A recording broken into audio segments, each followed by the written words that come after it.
নাবালিকার মৃতদেহ উদ্ধারের ঘটনায় গ্রেপ্তার শিক্ষক, প্রধান শিক্ষককে গণপিটুনি, উত্তেজনায় রামপুরহাট। বীরভূমের রামপুরহাটের 12 মেশিয়া গ্রামে নাবালিকার বস্তা ভর্তি পচাগলা দেহ উদ্ধারের ঘটনায় শ্যামপাহাড়ি শ্রী রামকৃষ্ণ শিক্ষাপীঠ স্কুলের এক শিক্ষককে গতকাল গ্রেপ্তার করে পুলিশ। এই গ্রেপ্তারের পর থেকেই এলাকায় চরম উত্তেজনা ছড়ায়।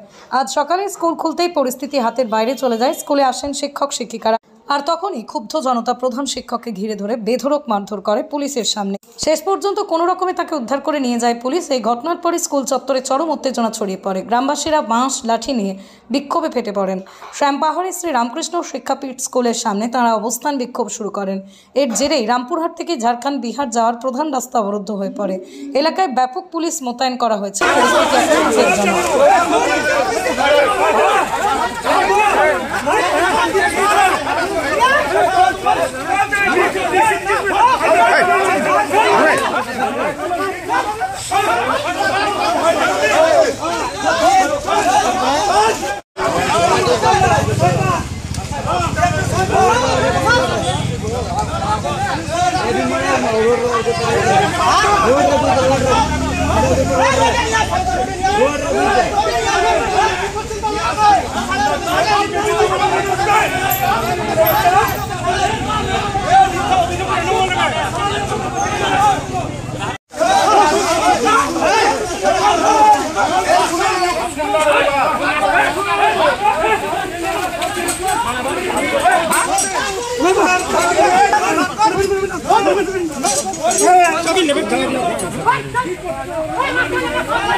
আপনার উজ্জ্বল ভবিষ্যতের একমাত্র দিশারি, জ্যোতিষ জগতে অদ্বিতীয় ডক্টর অঞ্জন শাস্ত্রী। দেখুন জ্যোতিষ অঙ্গনে অঞ্জন প্রতি রবিবার ঠিক রাত 12টায় শুধুমাত্র TV9 বাংলায়।